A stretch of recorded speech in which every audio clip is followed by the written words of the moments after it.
one of the best. You got him four abreast. Often imitated, never duplicated. The greatest show under the world of outlaws.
Welcome, one and all, to V8's Online this Wednesday night for our live broadcast of the Oceanic Sprint Championship, the premier GT racing series in the iRacing Oz NZ community. We're here at Silverstone for round 3 of the championship, and if the first 2 races of this series are anything to go by, it's going to be a fantastic one. My name is Reese Gardner, and joining me in the commentary box, Brock Cat-Eye and Brock. We're at Silverstone. It's completely flat, so many fast turns, but nice cold weather. Yeah, it's a bit different to last week, Reese, and thanks for welcoming me here again. We've got fog here, so it's some nice English weather for the guys out there today, and luckily we're nice and warm up in the comms box, but these guys are going to have fun on a cold track, lots of grip out there. We just got to make sure we can still see them from the comms box with all that fog around. Yeah, certainly, and I don't think we should have many problems seeing them all because there's going to be a lot of cars here tonight. Usually this series runs 2 splits, but this time around the number of cars has been pretty close to the number for a full split, so the admins have just decided to combine them together, run all the cars as one split. So we've got many cars here tonight for this race. It's going to be a crazy one, that's for sure. And like you said, the organisers decided to go the one full server. Yeah, it's going to be crazy. It narrows down quite a bit coming through the first turn here at Silverstone because you've got a sweeping right-hander. And if you go out wide there, you pretty much just get carted off into the wall or onto the apron on the left there and lose a lot of positions. So they're going to have to get their battles sorted early and choose to fight another day, basically, later on in that first lap and throughout this 45-minute race here tonight, Race. Yes, indeed. 45 minutes is that number, and that is what all the races have been so far this season. here at Silverstone, with lap times and GT3s being the way they are, I would say we should be expecting a race length of about 30 laps, probably a bit more than that. But that's plenty of time for those battles to be sorted out. And you know what? This balance of performance change that's been applied to the GT3s, it'll be interesting to see who comes out on top at the end of this race. And the drivers have had to be quite careful about what car they've chosen, because the rule has been stated. This round is the final round to lock in your car choice for the rest of the season. After this race, whatever car you've driven in this race will be the car you drive for the rest of the season. So the drivers have to choose very carefully here. Yeah, it's a scary thought, I'm sure, for some drivers. They've got to make that decision and stick with it, like you said. And the BOP has certainly thrown a spanner in the works for a lot of drivers who had decided on the Mercedes in round one. Then we saw a couple of McLarens in the mix and BMWs a couple of weeks ago at Bathurst. And now I think we've even got John Peasnick in a Ford this round. So it looks like that's going to be his car of choice for the rest of this series, which will be interesting to see. We always think that the Ford doesn't get enough love in these BOP updates, but Peasnick is making it work for him. So we'll see how he measures up in the race against the likes of the Mercedes, the Audis, and there are even a couple of BMWs up behind that quality order too. So we'll see. It'll be interesting to see if he can milk the race pace out of it to get up high into that top 5 later on. Yeah, certainly. And on the subject of John Peasnick, we were discussing before the broadcast went live just how crazy of a choice it was for Peasnick to go on the Ford. I mean, in the past, he's been known for driving the Ford when it comes to GT3, but we figured that with the Ford not getting much love in the last BOP update, he would decide to go for a different car, but he hasn't. He's decided to go in that Ford, and it takes a special kind of driver to not only drive the Ford with the BOP the way it is, but also to do as well as John Peasnick did in qualifying, putting it in third in his session. We'll have to wait and see where he lines up on the actual grid, because there were 2 qualifying servers, but still a very good job by John Peasnick in the midst of all those Audis and Mercedes, as you said. Yeah, I think he's done a really good job, even just to be third in his server. That should hopefully, for his sake, put him up in a fairly good position come the beginning of the race. And like I said, we just got to wait until the server decides to show us all the quality results. But definitely a rare sight in GT3 series these days. But it'll be interesting to see how he goes. And if he does well, maybe this will be the resurgence of the Ford. Yeah, we'll have to see. But in the practice session at the moment, times are just filtering in as people are doing basically installation laps after trying to qualify for the better part of 20 minutes. And after the 90-minute practice sessions, Luis Paulo Gallon is on top at the moment, a 1 minute 43.982 in this session right now. And in terms of drivers as well, we've got Martin Silvassi in second place, Daniel Benefield in third place, and those drivers are all in different cars. Gallon is in a Mercedes, Silvassi is in a BMW, and Benefield is in a Ferrari. An Audi. I always get those cars confused when it comes to saying their names out loud for some reason. I don't know why, but don't mind me. It's a good mix of cars up at the front. Yeah, it definitely is, and we've actually got Joshua Skin in a Ferrari in fourth. So the top 4 are 4 different manufacturers, which is absolutely awesome to see, and good to see there's no longer, as some in the iRacing community put it, a Mercedes Cup. And hopefully that'll show throughout the whole race, as well as that we have that really good mix of cars, and that their strengths and weaknesses are being shown down straights with, you know, that power from the Merc, but through the corners with the downforce of the Audi. Be interesting to see who comes out on top and who has any issues. There's a lot of grip here tonight. The problem with that is if you reach the very edge of that grip limit, the car is going to snap on you. So you've got to be real careful with that, especially around some of these faster corners here at Silverstone, and hope to not go flying off to the circuit into the grass, because once you get in that grass, the car's not going to stop nicely for you. No, certainly not, especially considering that we are actually running an obsolete layout of Silverstone in real life, at least. This is the laser scan of the track as it is in iRacing currently dates from, I believe, 2009. or thereabouts, just before they started building the new pit complex and the new layout route that the track currently takes. So this track is bumpy. This track has plenty of grass to greet you if you make a mistake. And it's basically a surface that dates from the late 90s. So it's going to be very interesting for those that have their cars set up nice and firm. Yeah, it's going to be a bit of a struggle out there, but I'm sure they've already done their practice laps with this setup and they'll know exactly what to expect to be able to handle it out there as we are getting ready for the start of the race here tonight. Waiting for all the drivers to get out on the grid and the safety car to do the little lap around. The last chance for the drivers to get a feel for the track, a feel for their cars, and understand what they're going to be facing for the next 45 minutes. Yes, indeed. And the start is going to be very interesting here at Silverstone because not only on this track, this part of the track, but also the 2010 version, got a very fast first corner.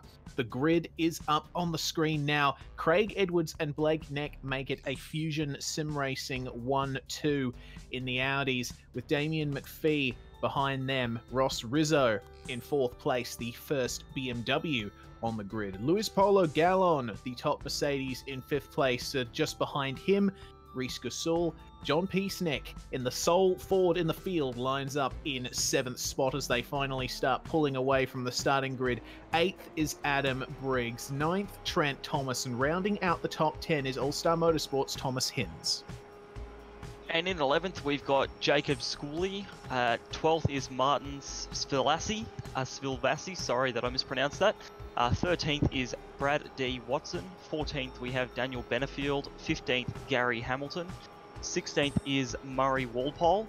17th is Scott Sislowski. 18th is Philip Worley. 19th is Troy Maguire. And in 20th, we've got Carl Rapper.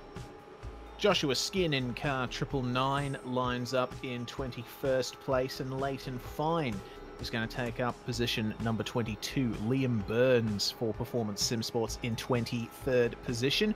Dan King in 24th. Wayne Hewitt from Red Pepper Racing in 25th position with Chris Hill in 26th. Dean Ross in 27th with Daniel Misdale in 28th place. Joshua Skin's teammate and Cameron Dance lining up 29th for TTL Esports, rounding out the top 30, Dean Briffer. And then in 31st tonight, we've got Gavin Newcomb. And then in 32nd, Reese Keane. 33rd is Scott Larnack. 34th is Damon Stockton. 35th is Mark Simon. 36th is Benjamin Johnson. 37th is Jeffrey Price. 38th is Jeffrey Colgan. And 39th is Neil De Bruin. And 40th is Michael Spithill.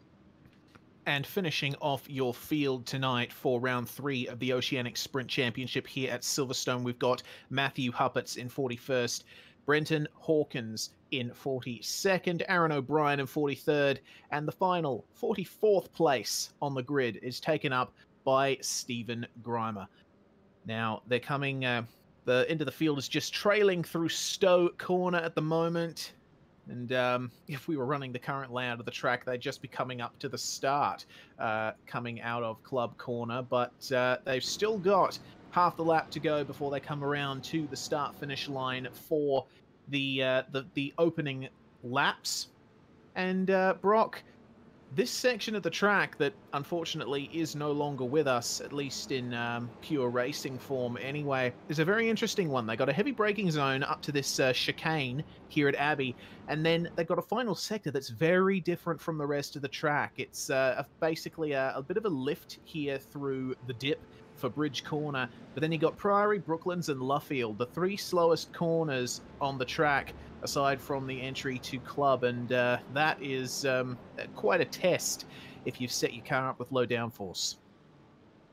Yeah, well, like you said, to the rest of the track, this part of the track is actually very different and requires a different driving style. You've got to be on the brakes and handling the car nice and tight with the corners and making sure you get the right runs out, thanks to obviously that tight layout.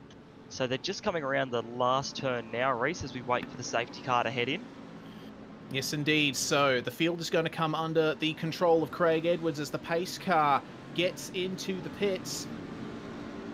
And the green flag is going to fly, and Craig Edwards gets a really good jump there over Blake Neck as they come to take the start. Damien McPhee, though, on the inside of Blake Neck, will be looking to challenge into Cops. He's later on the brakes. They're fanning out behind them now as the field negotiates turn 1 for the first time. And now they'll be jostling for position coming into the Beckett's S's. A very interesting piece of track here. And it looks to me like they're mostly getting through here cleanly. Yeah, we've got someone off in the background. That's Murray Walpole has just gone off. I believe he had contact with Sislowski at turn 1-2. He looks like he's gotten out of the way just in time to make sure nobody else has been involved in that and has continued on his way. Yes, indeed. Jostling back in the field, we got Wayne Hewitt and Philip Worley battling here, coming down to Stowe. Looks like Worley's later on the brakes. Look at Cameron Dance going up the inside here, trying to take some positions. He'll have to wait to try and pull a move on Liam Burns here. Burns going for the dive there on Hewitt coming into club. And oh my goodness, we got a car very late on the brakes there. That was Chris Hill. And that was almost a very poor incident. Yeah, it shouldn't have been in that situation in the first place. Obviously, just been called out by the first lap and everybody being on the brakes a bit earlier, and that's caught him out there as Cam Dance has gone down the inside of 2 cars into the chicane there. That's a mega move. He's looking to make early moves to get up to the front, isn't he? Yes, of course. Leighton Fine going side by side. Oh no, Blake Neck. Problem for Blake Neck. Goodness me, what happened there? He's had he's just lost the rear end coming into Priory. And unfortunately, that means that Fusion Sim Racing's 1-2 running is now history. Yeah, he's going to have to fight hard to get back up to the top of the grid there, as he's down in 16th spot now, according to my timing. So from top of the field to 16th, 14 spots lost there. It's going to be a hell of a ride back up to the top. He's fallen in behind Scott Sislowski by the looks of it. And yeah, we know he's got the speed from qualifying and practice, but the question is, can he turn that into race pace and start making moves through the field? That is the question. Well, I'm looking back at position number 23, Joshua Skin facing pressure from Cam Dance. Oh no, round he goes as we see Dan King having 3 people off there. Oh goodness me, wow, what is going on? There's stuff happening all through the field. Gary Hamilton, problem for him as well. Goodness me. Yeah, wow. It's all, they're having to fight their way around the slow BMW on the straight there. Troy Maguire. Oh, yeah. Oh, why is he sitting in the middle of the road? Goodness. Yeah, it's not a good place to be, and I'm seeing people split and there we go. Make it 3 wide. He's gone off the track there, Troy. That's good to see. Just getting completely out of the way with his very heavily damaged car. Wow. Troy was caught up in that incident with Dan King, wasn't he? Yeah, I believe so. And unfortunate to see, because he had an incident at Bathurst a couple of weeks ago as well that took him out of the race. So it's just not been his last couple of rounds, unfortunately. Yeah, well, that's a real shame for him. But meanwhile, further up in the field, we're starting to see proper battle packs forming. John Peaceneck and Reese Gasol are battling. Of course, these guys are teammates at Element Motorsports, so they won't want to battle too hard lest they ruin their team's chances of a good result. But behind them, they got a monumental train starting to form with Adam Briggs at the front. They got Trent Thomas, Daniel Benefield, Thomas Hins, Jacob. Oh no, Damien McPhee now. That's another car off, and he's just pulled off and escaped. What happened there? He's disconnected as well, so I think maybe real life's gotten in the way, unfortunately. Yeah. He has just pulled off to the side of the road, escaped and disconnected from the server. So he is gone now, putting Luis Paulo Gallen up into 2nd place and Ross Rizzo into 3rd. That's bizarre. So yeah, that must have been some kind of real life commitment or incident getting in the way of Damien McPhee's sim racing exploits. That's a real shame for him, but regardless, that is now promoted Gal onto 2nd, and himself and Ross Rizzo will be enjoying that. Of course, Ross Rizzo, the reigning champion of OSC, so he'll be looking to maximize this. We've got Peasnick's just gone past Gasul as well, so it looked like there may have been some team orders there. Let Peasnick through to try and fight for the podium. Oh, but Gasul behind them as well. Loss of pace. Monstered as well by Briggs there. They're going to nearly come side by side through the next corner. But Trent Thomas is right on it there too, and they're all going to fall in behind. Smart move there, boys. Don't want to cause any crashes this earlier on. Yeah, certainly not. But you can see with Reece Gasol suddenly backing up all of these guys, Trent Thomas, obviously one of those guys who wanted to try and take advantage of it. He's got Daniel Benefield behind him, and Benefield's a very tenacious racer, but so is Trent. Both of those guys will be wanting to get out of each other's hair pretty soon. But Jacob Schooley facing pressure from Martin Silvassi through turn 1. You can see Silvassi just got a better exit. Schooley onto the AstroTurf, and this is going to allow Silvassi to come up alongside, and Schooley is just going to lift off and let Silvassi go into the Beckett's S's. That was a pretty smart move, if I'm honest. If he tried to keep in it, it probably would have ended badly. Yeah, definitely. It's a single line through there, and we've seen in just the last couple of laps as well, people tried to do that, and we ended up with 4 or 5 cars off, spread out across the across the concrete apron there. So smart move. Both of them can keep on racing and come back to fight later in the race and end up maybe top 10, top 15. Yes, indeed. Well, up the front, meanwhile, Craig Edwards, thanks to the absence of McPhee and Neck, has gotten a very good gap here over Gallon, and he looks to be largely untroubled up the front so far. Up the front, it is very spaced out. Of course, the top 4 very far apart until you get to Reece Gasol in 5th, who still has that train behind him, and it looks to me as though catching up to the back of it is Carl Raper very gradually. Yeah, and just having a quick squiz at Peasnick here as well. He's actually pulling in Ross Rizzo at quite an alarming rate. So he has got some mega speed in that Ford GT3 tonight, and maybe able to capitalise on it. So the lone Ford in the field may not be over and done with yet. Yes, indeed. Once again, a very good job from Peasnick to get that Ford up there in the first place with the way the current balance of performance is. But people have, for the most part, gotten over the chaos of the opening laps and are starting to fall into single file running. Monitoring Blake Neck's climb back up the grid, he is down in 23rd position and hunting down Dean Ross at the moment as part of his quest to try and get back into, I would hope that after that incident, Blake would be hoping for at least a top 10. Stockton, we're hearing Damon Stockton. Oh, wow, that is a damage to his BMW. What on earth happened there? Oh, yeah. He lost it over the AstroTurf. Goodness me, and head on into the wall. Front end of that car destroyed. Yeah, it's an easy enough incident to have with that AstroTurf. It's very, very slippery. So he's unfortunately just gotten a little bit too wide there. Tried to put the foot down, and the car's not liked it. So yeah, that's very, very common at this particular Silverstone layout, getting out too wide there. So you've got to be very careful on that throttle application after you come out of the corner.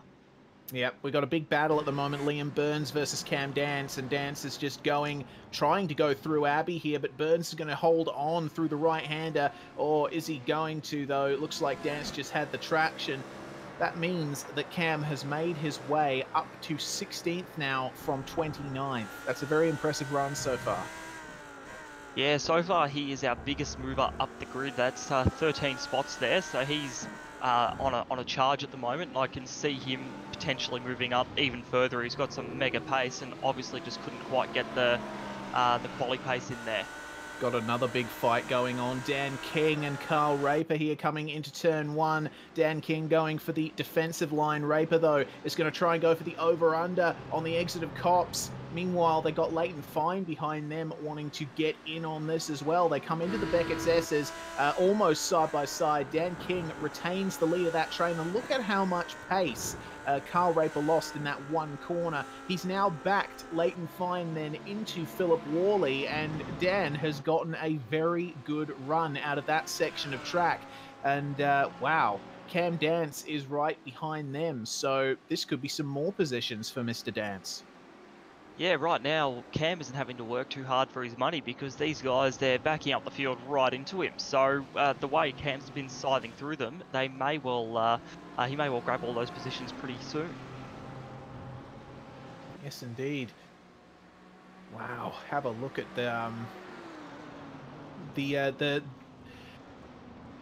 the difference in lines around here is one thing that I've always found interesting, especially on the exit of club. You can see people experimenting with different ways of exiting that corner, and they come out pretty much even with each other, which is very impressive. I guess it just speaks to the fact that the way you have your car set up and your driving style is what makes you really successful at this track in particular. Yeah, and the different cars as well, what they bring to the circuit. And we're just hearing that Benefield, there's a move He's got to being made run. on Trent Thomas here. He's down the inside along the main straight coming into the first turn, and it looks like he has gotten that move done and has passed Trent Thomas. Thomas is going to stick with him though as they come into the left-right up here, but it looks like the Benefield has got that move made for the time being. Yes, indeed. And Trent Thomas staying with Daniel Benefield here is also a smart move because if you have that draft, then you'll be able to just stick behind the guy in front of you, maybe save a bit of fuel, which could really help you when it comes to the pit stops, especially at a track like this where there's an awful lot of time spent on full throttle. Yeah, exactly it. And we've got Martin Sfolassi is going a bit defensive as well from Jacob Schooley, who's looking pretty pacey behind him at the moment. Oh, someone's run off. Adam Briggs in the Audi. Goodness me, that wouldn't have done any wonders for the floor or aero of his car. And so now Thomas Hinz has him for company. And it looks like Trent Thomas and Daniel Benefield have both gotten a position out of that. Yeah, so they've just jumped him there. Luckily not into the wall because, as you were saying earlier, this track is very bumpy and it's even bumpier out on the grass. So he's done well to keep control of the car. And yeah, now he's just lost a couple of spots with Thomas Hinz right up behind him and looking hungry for another couple of spots. Yes, indeed. We're seeing some nice trains forming throughout the field. Aside from up the front where, once again, we got the top four basically nowhere to be seen from each other's point of view. But it's back in the field where this battling is really at right now, and Martin Silvassi and Thomas Hinz look to be closing up now as they come around to start lap 8. Coming into Copse, of course, Thomas Hinz with the superior downforce of the Audi, he's able to get just a slightly better run out of there than Silvassi, but of course Martin has the traction of that BMW and he's able to stick with him through these corners. Have a look at the attack that Martin Silvassi gets through those corners, and a bit of line experimentation there. I think Hinz might have gone into those corners a little bit too hard because it's compromised his exit, and now Silvassi is right on the back of him. We're getting a drive-through penalty for 0-2. And what car is that? That is Brad Watson. So that's obviously not something that he would like to hear. But wow, have a look at Martin Silvassi and Thomas Hinz battling here. Still side by side as they come through here, and it's going to be hard to see who's going to get the better run. Hinz is still on the outside there, and he's still going to hang with Sfolassi here. Tiny run. Looks like he may even get the inside line up here. They're side by side. It's neck and neck, but Sfolassi's got it. Yeah, he's just got that move done there. Hinz has got his run compromised a little bit too, which means he's got Schooley behind him, looking to potentially grab another position here, but he's covered him off for now as they've come through that right-hander and gotten back up to normal pace. Yeah, that right there is an example of what I was talking about with different lines out of club. You could see that Silvassi was able to put a move around the outside of Hinz into the first part of club and then use the inside to his advantage, but Hinz was able to get on the throttle a little bit more quickly and allowed him to carry more momentum. Oh, Larnack, unfortunately, Scott Larnack is our next retiree from this race. Oh, goodness me, what happened to him there? He's gotten out on the grass after the chicane and just tried to handle the car, but has swung it straight around and into the wall. That's, yeah, game over for him, unfortunately, there as he's come under the bridge. And looks like he's just chosen to shoot that right back to pit lane. So, slight mistake, and out on the grass again, as we've seen a couple of times tonight, just means that it's unfortunately game over. Yeah, unfortunately, no tarmac runoffs here to protect anyone from those kinds of incidents, and that is an example, I guess, of how hard this track can bite you. Even a driver like Scott Larnack can fall victim to those unfortunate little mistakes that turn into really big race-defining moments. That's it, and these racetracks, they never said that racing's easy, and anybody can have this happen to them. All it takes is a slight lockup that can send the car spinning off, or you come off a curb a little bit too hard. As speaking of that, I've just seen John Peasnick take a rather interesting line wide of the apex as he's about to come under the bridge. But yeah, it's unfortunate to see, but we've still got a lot of guys out here racing, which is great to see for tonight. And still got a few good battle packs going, with Briggs at the front of this one, with Silvassi, Hins, and Schooley still right up behind Hins. So Hins hasn't managed to pull away from him yet, which is a little bit worrying considering that Schooley's looked like he's got a lot of pace and he's very racy tonight. Yeah, I've actually been quite impressed with Schooley in this race. It's been interesting to see the way he's sort of picked his way around these battles. Of course, himself and Thomas Hins are still running in the same positions they've started in, but they've had a multitude of things happen around them in the first 10 laps of the race. So it is really cool to see those guys right up there. Martin Silvassi seems to have gotten the measure of Hins in the time since we last saw them. So his next target is Adam Briggs, and Briggs appears to be running the same livery as Schooley, so that's a bit of a helpful marker, I guess, for Schooley, seeing his teammate up there.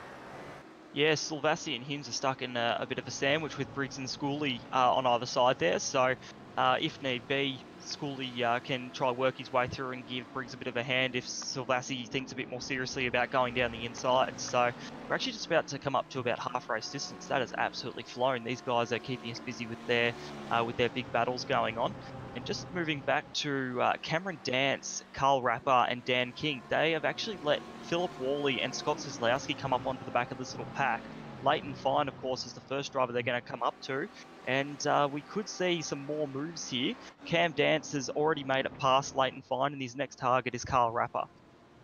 Yes, indeed, and they're coming up to this very slow final sector of the lap where, I mean, initially we would have said the BMW is superior through here, but things have changed a little since the last balance of performance update, with the Audi being the new baseline car and other cars being adjusted around it. It seems like the BMW and the Audi are fairly equal through this section, which is really awesome to see. And Raper is really pressuring the back of Dan King now, just out of Luffield. Can't wait to see what happens on this next lap. We've got two mini battle packs forming, King versus Raper and Dance versus Fine here. Just coming through Cops, it looks like, oh, Dance, you just saw him there through Cops. He went in really hard, compromised his exit, and now Fine right on the back of him. But of course, you can't make any passes in this section of the track unless you're particularly courageous or silly. But Fine has stayed behind for now, and have a look at Philip Worley and Scott Kozlowski having their own little fight behind them as well. Yeah, we've got three little battle packs forming here. So Kozlowski, he's looking a little bit like he wants to go down the inside. And oh, here we go. He has thrown it down the inside of Worley there. That was a very late pass. Worley's going to keep it there, and he's going to have the inside line for the next corner. So it looks like he'll be able to maintain that.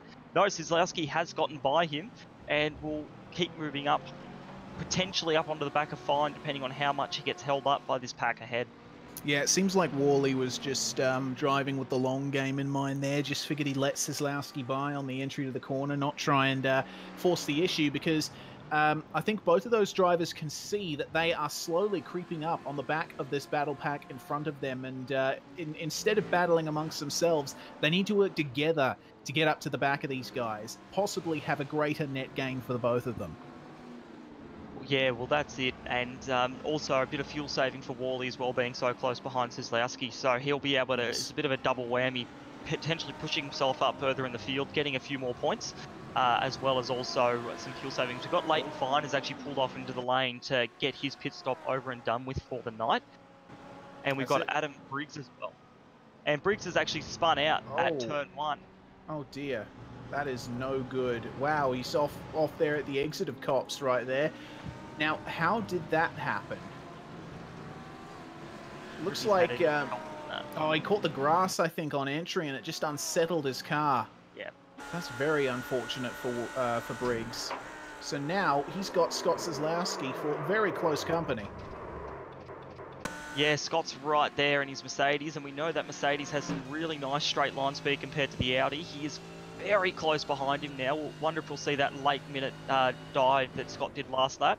And yeah, we have. He's gone through, and Briggs is going to try fight it, but Kozlowski's just got that extra pace, taking the racing line through there, and will hold that position for the time being. Briggs is trying to scare him a little bit, but nothing has come off it at the moment. Kozlowski will maintain that position. Yes, indeed, and I'm thinking after that loss of position, Adam Briggs may want to look at pitting soon. We see Scott Kozlowski flashing his lights at Dean Briffa just ahead of him. Maybe a little bit of tactics there, but the battle up ahead, Dan King is ahead of Carl Raper and Cameron Dance, but Dance is now right on the back of Raper's BMW. Might we see a move very soon? I think so, unless one of these guys decides to pit. Yeah, and it looks like Carl's struggling a bit out there too. Maybe the pressure from Cam's getting to him a little bit, because he's gone wide on a couple of occasions in the last couple of corners, and that's allowed Dance to really push up to the back of him. So I don't know if we'll see a move down into turn one here. It's a little bit risky pushing people out there, but potentially on the next straight, get in that draft and push out and try and get him after the if he gets a really good exit. And he's gone wide there, and he's nearly spun it around, but that's okay. He kept it going. Dance has now gotten by him, but I think for Carl's sake, that was a beautiful save coming out of there, as we've already seen cars put it in the wall and end their race. Yeah, indeed, that AstroTurf at the exit of Cops. You go too far off the actual green tarmac or concrete and get onto the very slippery dark green AstroTurf. That's potentially race ending. So good on Raper for recovering from that. Looking further up the field, looks like the leaders are starting to make their way through lapped traffic, actually. Gallon making his way past Gregory Colgan, and his next target is Redback Racing's Michael Spithill. Yeah, so there's still some stuff going on in the back of the field here, and that was a bit of a last-minute overtake from Gallon there. That nearly ended in tears there, I reckon, but he's managed to work his way through and keep going. So that's put now Michael in 35th place, down a lap. When the pit stops all happen, we'll see if he can gain that lap back. And Neil de Bruin is also a lap down now. Yes, indeed, and you could tell from Gallon's aggressiveness during that move, he's really desperate to try and catch up to Craig Edwards here. He's got a lot of work to do. Yeah, that's exactly it. He has.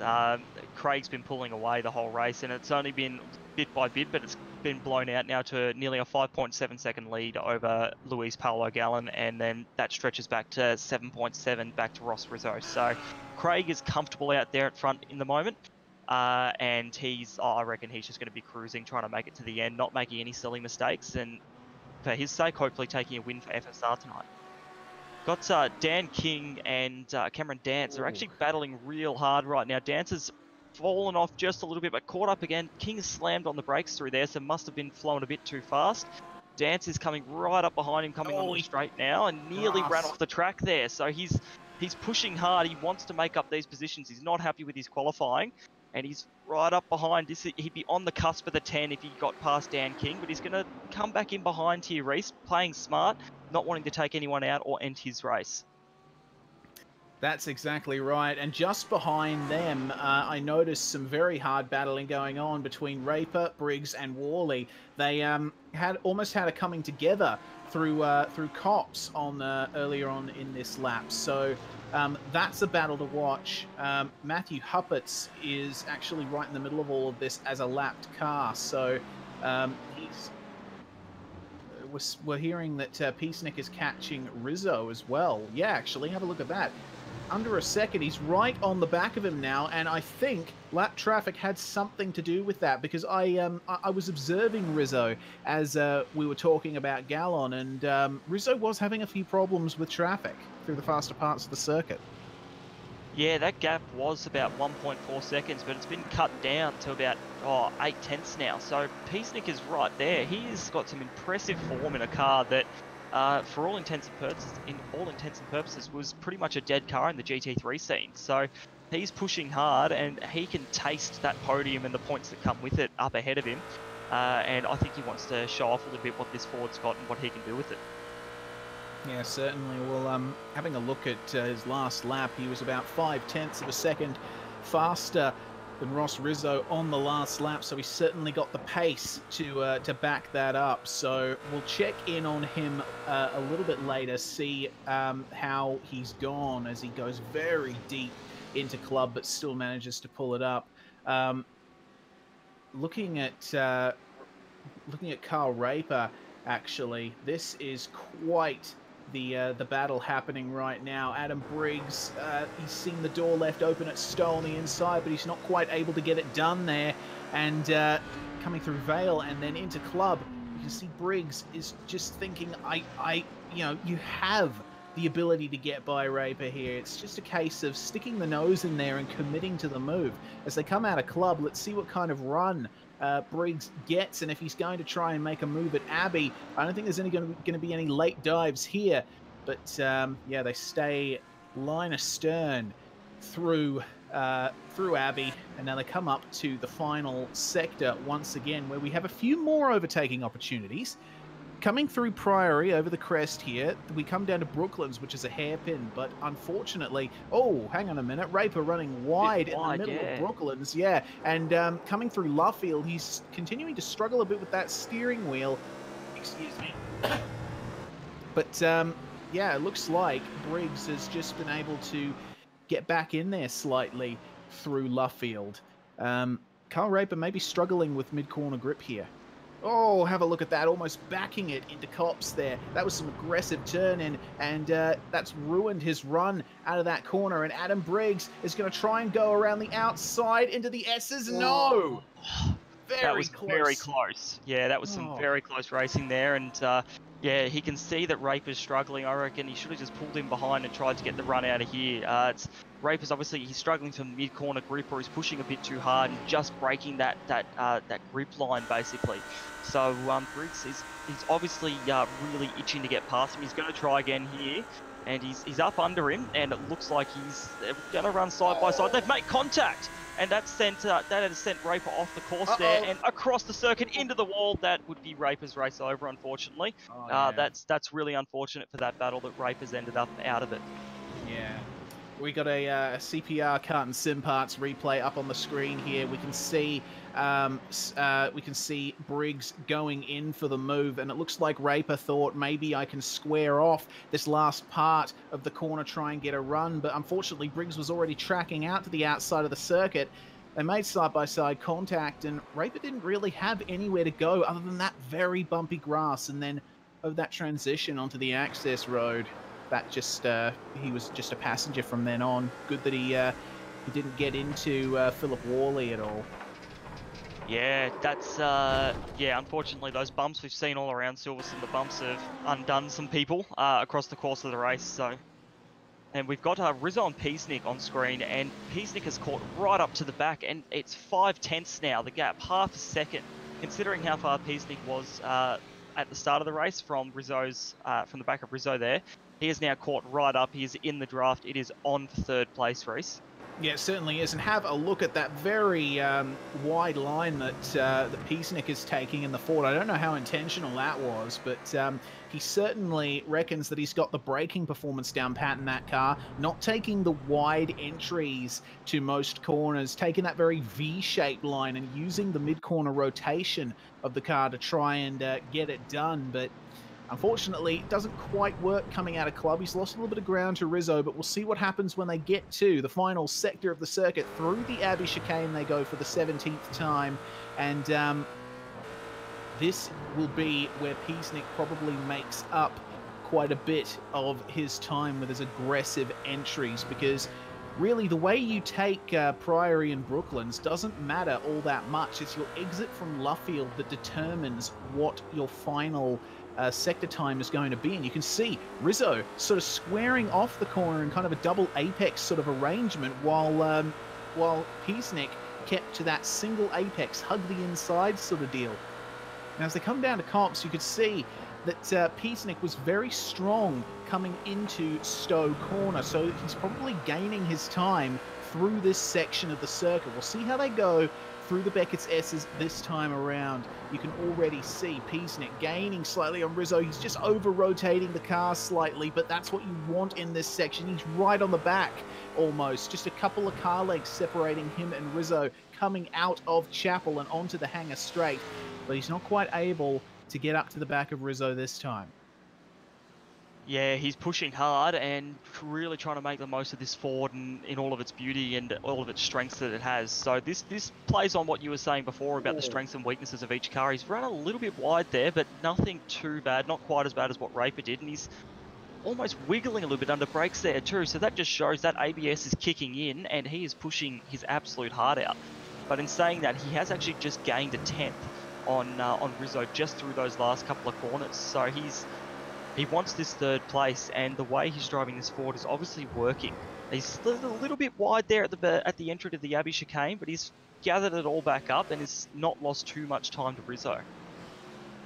Yeah, certainly. I think Peasnick might have a very aggressive setup on that Ford GT to try and extract the pace that he's been able to get out of it. He just needs to be mindful not to push too hard. You can see, look at the wheel work that he's having to do through the final sector to stay in touch with Rizzo here. Meanwhile, Ross, very smooth on the wheel. He's very familiar with the BMW and with the Mercedes as well, the old front engine, rear wheel drive, traditional GT car setup. So he's working that to his advantage, but it seems that though Peasnick has been able to catch up to Ross Rizzo, passing him is an entirely different story. And that's always the case. It's awesome to have seconds and seconds of pace on the car, but if you can't actually get the pass done, well, you can't get it done. And that's what it's going to come down to in these we're in the last 10 minutes of the race now. It's going to come down to, can Peasnick get close enough to throw it down the inside hard on the brakes and get that move done, as he's now about within 4/10 of the back of Rizzo. Certainly doesn't feel like over 35 minutes have gone in this race, has it? It's flown by. No, this has flown by. The guys out there have kept us well entertained for the whole race and making sure that there's something going on through the whole field for us to yell on about for the last 35 minutes. Yes, indeed. And this battle between Rizzo and Peasnick is really starting to heat up now. Have a look at how close Peasnick is to Rizzo coming into this final section of the lap, really using the anti-lock braking system to its full capability, but that's compromised his exit there. So he's going to have to work so hard to do that all over again. Now, as they come through Priory, Peasnick having a bit of a moment there. He's pushing too hard, is Peasnick. That's the issue that I'm seeing. He can see that Rizzo is right there. That third place is for the taking, and I think if Peasnick here, as he goes for his pit stop, I think he's decided that it's not worth continuing to try and pass Rizzo when he can just get the pit stop done, maybe see if he can get some kind of undercut, depending on how much fuel he decides to put in that car.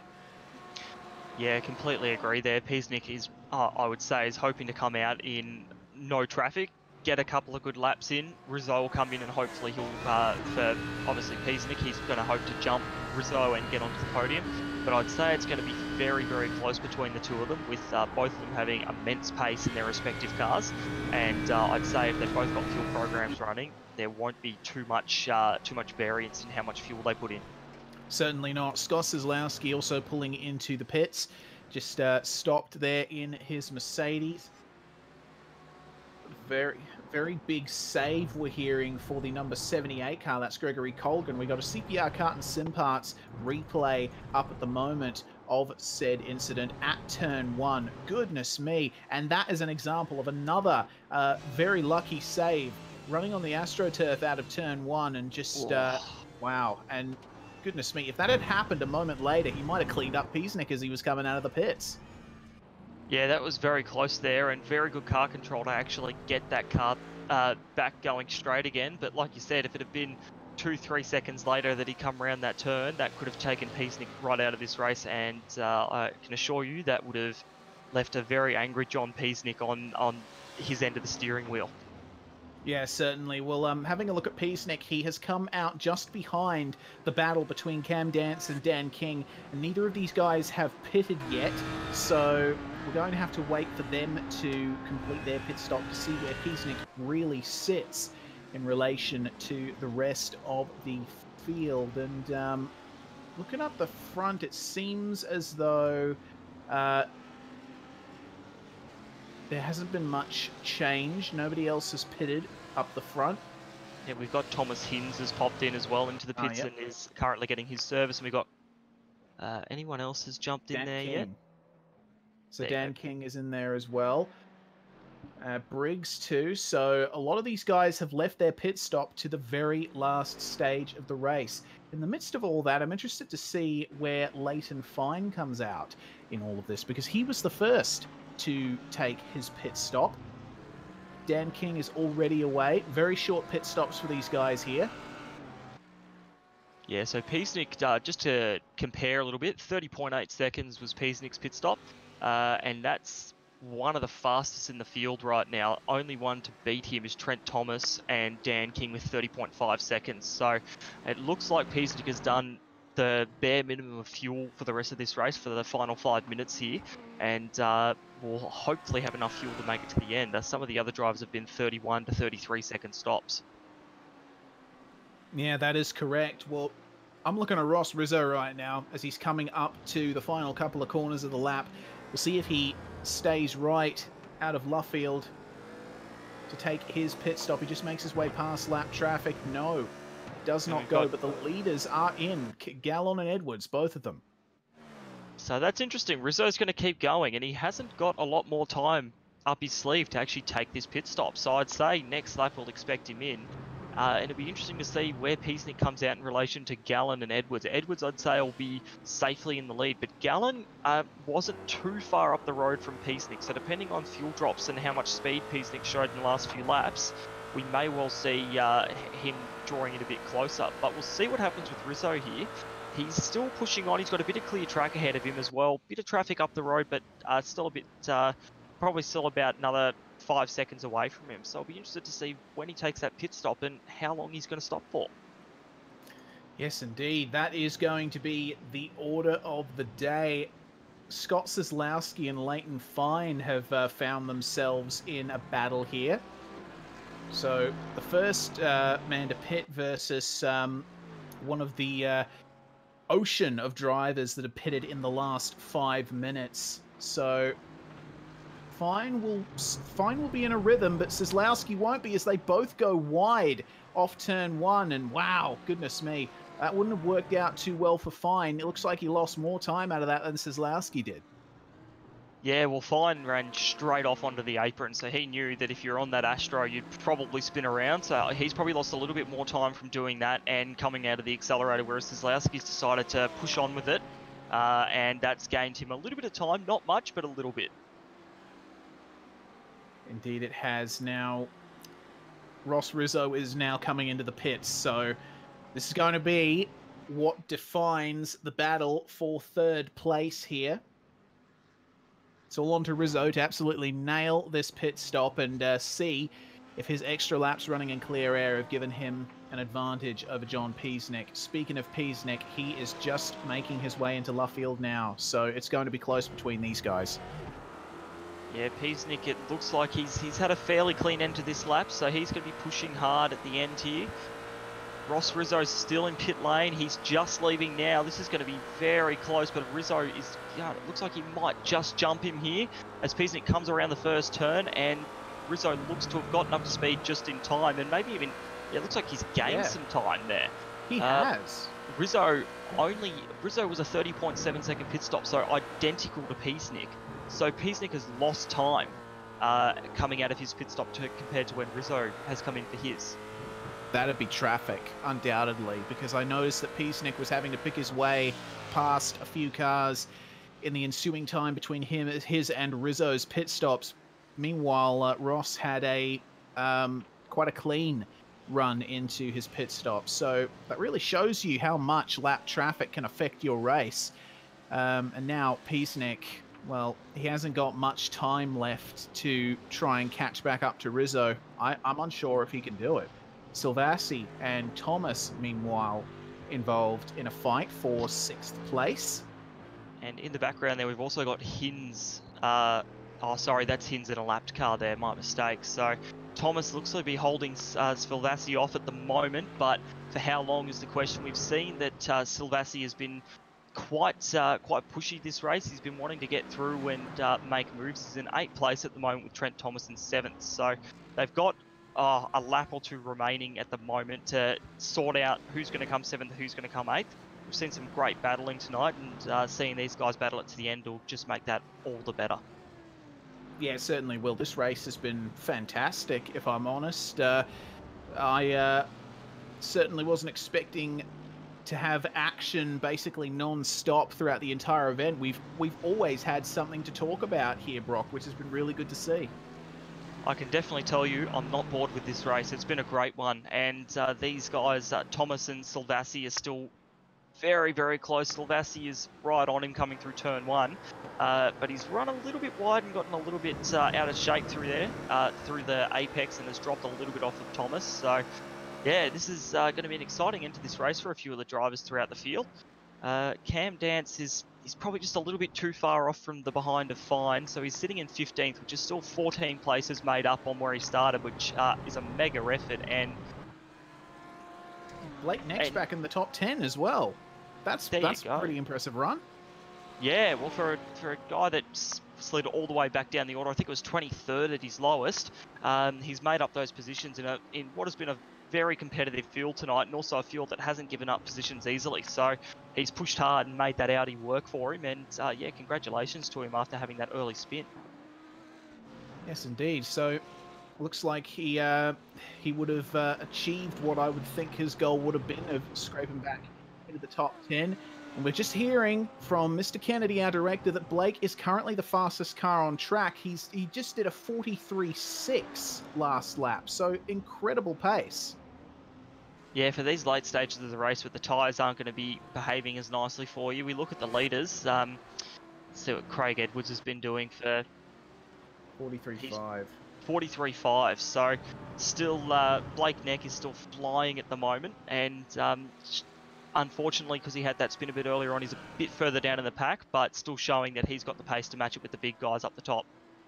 Yeah, certainly. It looks like he's just creeping up to the back of Thomas Hins, but I dare say that he won't have time to try and make a move on him, as we're having a look at Benjamin Johnson and Liam Burns in this final couple of minutes of the race. Burns is through on Johnson coming out of Stowe, and that's going to be that position sorted, at least for the time being. Up into 26th goes Liam Burns.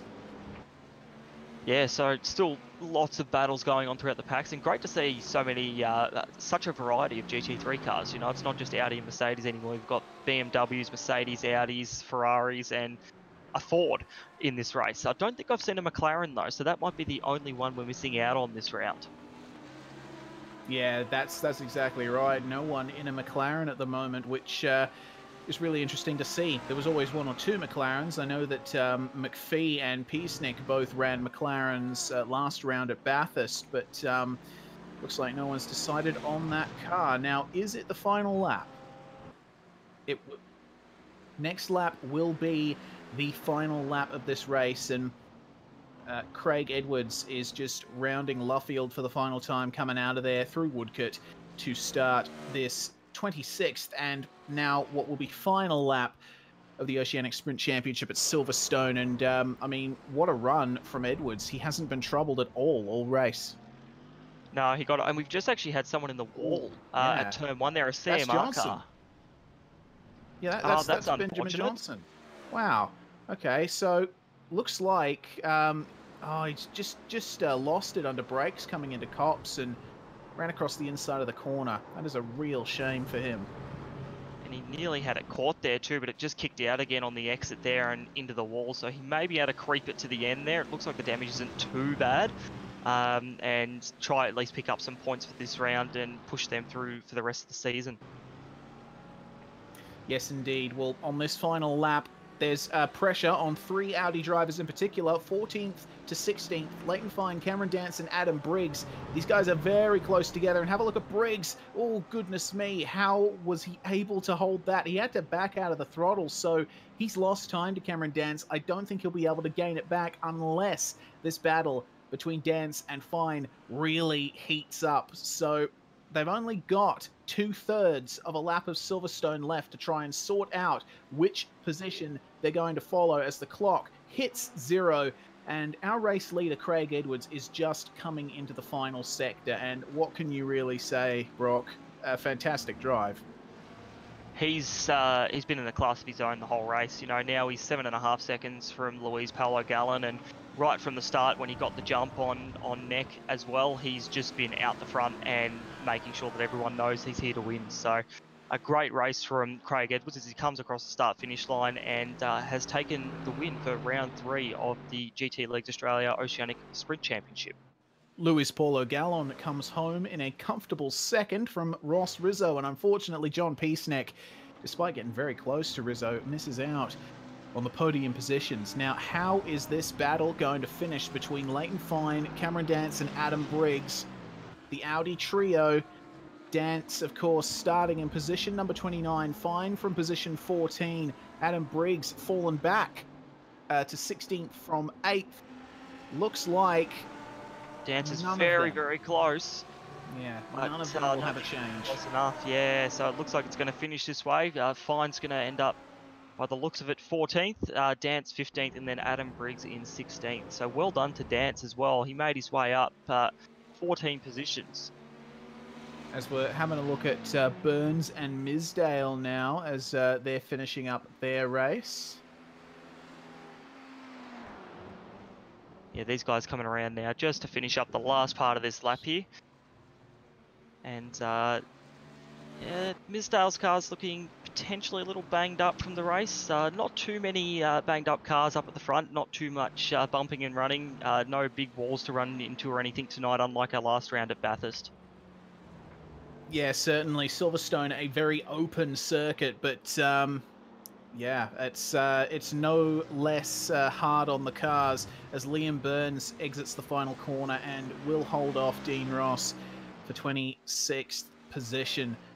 So it looks to me, Daniel Misdale for 25th. I was reading the timing wrong, my mistake. So I think those are the last runners to cross the start-finish line. Everyone else behind them is a lap or more down. So I think it might be time to run through the race results for this round 3 of the Oceanic Sprint Championship from Silverstone. Craig Edwards, your race winner, with Luis Paulo Gallon coming home 6.7 seconds behind Ross Rizzo, the last season champion, in 3rd, holding off John Peaceneck. Reece Gasul and Daniel Benefield are 5th and 6th, with Trent Thomas and Martin Silvassi sorting out their battle. 7th and 8th is where they will finish. 9th, Thomas Hins and Blake Neck, after starting 2nd, had a monumental spin on lap 1 and was able to make his way back up to finish in 10th place. And in 11th place, we had Jacob Schooley. Well done to him. He finished where he started, but had some mega pace the whole race. Dan King made up 12 positions in 12th place. Scott Sislowski in 13th. Leighton Fine in 14th, having made up 8 spots. Cam Dance in 15th, having made up 14 spots. A great run there. Adam Briggs in 16th. Philip Worley 17th. Wayne Hewitt 18th. Chris Hill in 19th. And Gary Hamilton rounding out the top 20. Mark Simon in car 222 finishes in 21st position, with Joshua Skin in 22nd, Reece Keane and Jeffrey Price in 23rd and 24th. 25th and 26th are Liam Burns and Daniel Misdale, your last cars on the lead lap.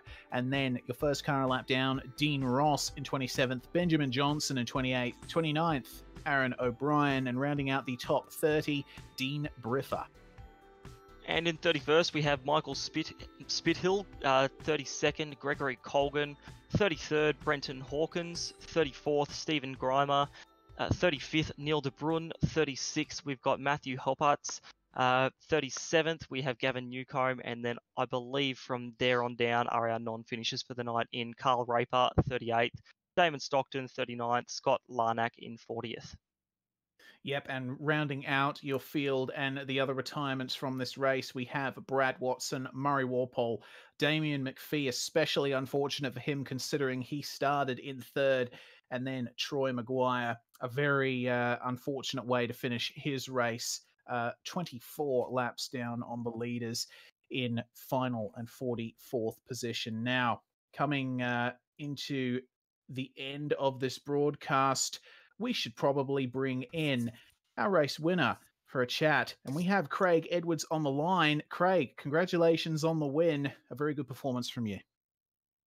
Evening, gentlemen. Thank you very much. Yes, extremely pleased with that win.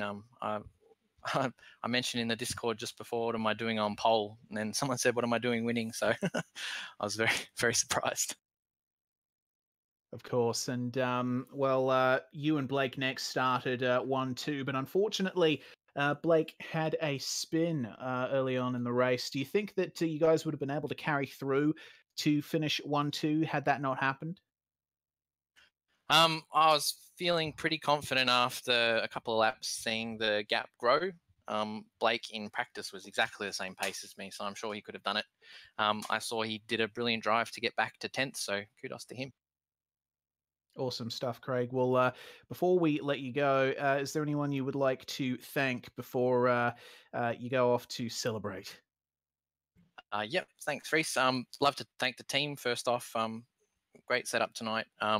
Our title sponsor, AWS, fantastic as always, and Eclipse Signage and Dripping Paint Graphics, also fantastic sponsors. Fantastic. Thank you very much for joining us, Craig Edwards. We'll see you at the next round of the championship. Will do. Great to be with you. That's Craig Edwards for Fusion Sim Racing, your race winner. Next up in the awaiting interviews box, we have Thomas Hinz for All Star Motorsports. And Hinsey, that was a very good run from you. Unfortunately, you finished a position down from where you started, but still a top 10. Yeah, indeed. No, it was a good race, good race. Car felt really nice. I thought it was be off the pace. I just kind of figured I'd be way off because I seem to be in the GT3. I just don't drive it enough compared to a lot of the guys, especially in this championship. It's just such a strong field. But managed to qualify 10th, and that was good. I was like, well, there you go, I'll take that. So pace was solid, and was in that fight with Trent Thomas and those guys, Martin as well. Had some awesome battling, Jacob as well. Stellar race was great fun. Me and Martin had a good little battle there for a few corners going side by side. So credit to Martin, he made a very authoritative move, but it was certainly it was on to make it. So good stuff from Martin there. After that it was just keeping it nice and clean. And then at the end, obviously Blake was coming like a freight train recovering through the field. So I just tried to keep him behind and. Thankfully, the race finish went because one more lap and he probably would have had me. But I'll take the ninth from that. It's the best result in the season, I think, so far. And hopefully it's more top 10s to come. Yes, indeed. And I'm sorry, I made a mistake when I was introducing you. You actually finished a position up from where you started. I got the columns mixed up for some reason. I don't know why I do that, but nonetheless, ninth place, a fantastic result for you, Hinsey. And you're locked into the Audi for the rest of the season. Do you think you've made the right choice? I think so, yeah. I mean, I was tempted to go the Beamer as well, because even though there is a lot of power tracks, and we saw today Ross and Martin as well were able to really make that make the Beamer sing very well. And it does seem to, even at power tracks like Road America, there in the first version of the BOP, even if you had a decent setup, you could still do, you weren't up there with the Audis, but you weren't too bad, and it felt quite nice. So I was tempted to go the Beamer, but I thought I'll go the Audi because it's probably the one that's going to be strongest in this championship with a lot of power tracks. And obviously now the Audi's maybe a little more accurate, so it should be. It's actually good at power tracks. So I thought, I'll stick with the Audi and and see how I go. So good to get a good first race in it with recent changes to the BOP, and hopefully can keep going. It was cool as well to have the fog. I actually quite like that. So kudos to Simon and everyone for that. I thought it was kind of a cool feature to have a bit of fog laying around. It certainly helped with the immersion of being in England at this time of year. Certainly. Well, thank you very much for joining us once again, Hinsey. Any shout outs before we let you go? Yeah, well, just to the team for having me on, as I keep saying, as I've said the last few weeks, big kudos for ASM for taking me on. Really appreciate it, and I think it's really helping me a lot just getting those results. I think it's kind of reflected the results, how awesome that team is. It's such a great team environment. Have a lot of fun, but obviously, nice and serious when we need to be. So big kudos to them on that. Obviously, Cash Centric, Rap Corp, and me at servers as well. Big thanks to them for the continued sponsorship of the team. Very much appreciated. And yeah, thanks to you guys as well for the broadcast, which I'm sure was A++ as per usual. Thank you very much, Hinsey, and we will catch you at round 4. Thank you very much. See you guys. Thomas Hins there, your 9th place finisher. And now, Brock, we bring in the main mover and shaker in this field, Cameron Dance. And Cam, you started on the verge of being outside at the top 30, but you managed to make your way up into 15th place at the end of it. That was quite the climb. How was it for you? Yeah, it was an interesting race. I didn't have the greatest qualifying. I unfortunately had to throw a setup together last second through baseline, so that wasn't all that ideal, and I didn't quite have a good qualifying, so that put me on the back foot a little bit. But yeah, I managed to keep it out of the wars and eventually move through into top 20. So yeah, I'm pretty happy to walk away with 15th. Didn't quite get a 14th place finish, but I'll take a 15th after considering where I started and how many cars I ended up passing. Why did you start from 29th place? Was there a problem in qualifying? I just couldn't string a lap together. Honestly, that was it. I just really couldn't string a lap together, unfortunately. And I tried one last time, and I unfortunately did a 360 through turn 1 on my flying lap. So yeah, that didn't quite go to plan. But yeah, it happens sometimes. It's racing, so I'll deal with it, and I've managed to recover from it. So yeah, not too bad of a recovery. All right. Well, thanks for joining us. Any shout outs before we let you go, Cam? Yeah, just like to thank the boys at TTO Esports for the constant support they have. Hyper Stimulator, some spec engineering, down under graphics, Ash Media Speedway footage, and V8s Online for the coverage of the series. Awesome stuff, Cam. Thank you very much. We'll see you next round. Yeah, cheers. So that was our final interviewee for tonight, Brock. And wow, what a race it was for round 3 of the Oceanic Sprint Championship. What a series this is. And considering that the next round is Donington, where we remain in the UK, it's probably only going to get even more exciting. Yeah, the drivers put on a great race for us tonight. We saw that at Bathurst last round, and Donington, it's short, it's fast, and it's tight through a lot of parts of the track. So I think we're going to see just as much good racing next time, and hopefully get as many drivers as we did tonight. It's great to see this series flourishing, and seeing a lot of the guys come out week after week, and some new people coming in as well, enjoying the series and enjoying the cars. So I really enjoyed tonight, and I'm keen to come back in another couple of weeks' time for round 4. Yes, indeed. In 2 weeks' time, we will see you at round 4 of the Oceanic Sprint Championship. We'll be going to Donington for the next round on the 14th of March, but that's not the only race we've got coming up very soon. Our next broadcast on V8s Online is on Monday for the Monday night official iRacing V8 Supercars series, which has always put on an extremely good show. So make sure you pop in for that. And congratulations to our podium, everyone that finished. Certainly put on a great show tonight. My name is Reese Gardner. Joining me in the commentary box was Brock Cat-Eye. You've been watching the Oceanic Sprint Championship by GT Leagues Australia on V8s Online. See you next time.